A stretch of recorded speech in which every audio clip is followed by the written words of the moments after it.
Yo. You okay? I'm great. You know I've actually changed your name to Smiles. What was my nickname in secondary school, huh? You never told me. You never told me.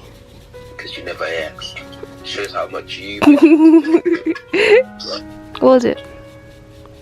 It was, laptop bag. They called you laptop bag? What? King's Rant. I went for a walk today and ended up at Res. As the sun's setting rays hit my back, fighting the crisp wind that was quickly numbing my fingers, reminding me that the summer solstice was fast approaching. Looking up at the peaceful baby blue sky while a faint but visible moon smiled at me, I let my mind wander. As my shadow danced along the trees, begging me to answer the question, what kind of king are you? You tried leading the Lost Boys, but they refused to accept you as their Peter Pan. Next, you tried to be part of the cool kids so you could rule over a faction, but doing that meant denouncing my birthrights to the throne? Impossible. Exactly.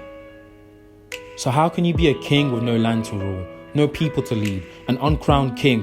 What kind of king would leave behind those in need of help? But how could I give those in need of help what I'm yet able to give to myself?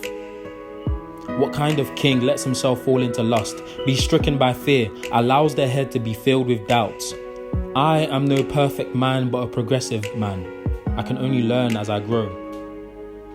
A king rules. A king is the most important piece on a chessboard. What importance do you bear? A king is meant to be regarded as the finest in their group. A king is meant to be royalty, so tell me,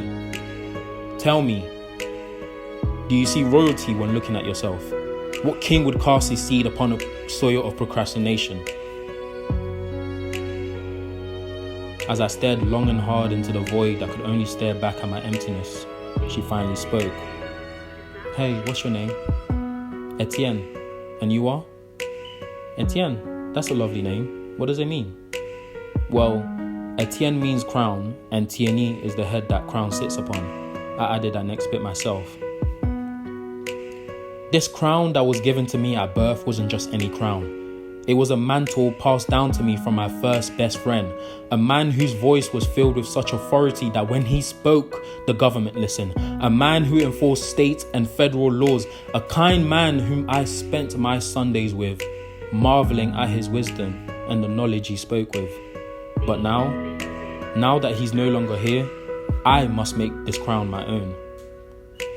This crown has weathered through every storm, has been at every battle, a crown that has had banquets to its name, yet it feels empty. It lacks purpose, and what purpose does an empty crown serve? The valleys of a king are filled with tribulation, but a king that seeks counsel from the King of Kings, that is steadfast under trials and perseveres when tempted, will be rewarded on his mountaintops with a crown of life. One that will not only bless him, but also his family, friends, and all those around him. So I will strive towards my purpose and keep my eyes on the Lord and love him no matter what and be obedient to his will. For this crown is one of life and was given to me so that its purpose should be fulfilled in bringing glory to the King of Kings.